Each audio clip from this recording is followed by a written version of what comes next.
Time for the KSL In-Depth. Last summer, a coating of green slimes spread across parts of Utah Lake.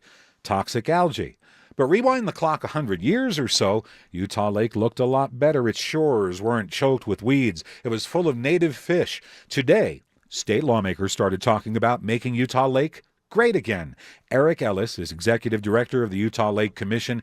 He's with me live now on the KSL Newsline. So how is Utah Lake different now than it was when the pioneers first arrived? The lake isn't substantially different. I think what has changed is the amount of human interaction surrounding the lake has increased drastically since that time, and as a result, we have more nutrient in the water, and the lake is, especially up until recently, has been shallower than it has been in years, and that has contributed a lot to what you talked about earlier, that green algae that came across the lake last summer. Eric, what's it going to take to get Utah Lake back to a more healthy condition?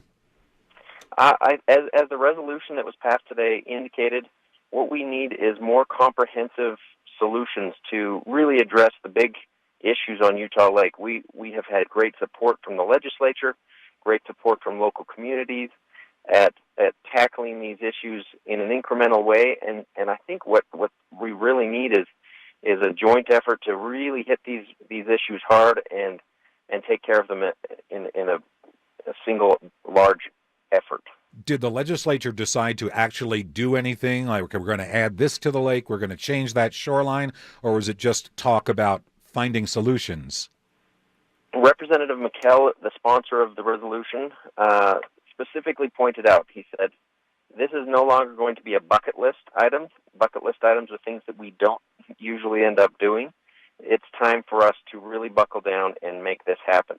The Utah Lake Commission has a comprehensive plan, and really it will be combining forces with the legislature, with our county and local municipalities, and to really allow those projects to move forward and take place in an expedited fashion. Thanks for joining us so much. Ellis is Executive Director of the Utah Lake Commission. KSL News Time 4:50. You've been listening to the In-Depth at 15 and 45.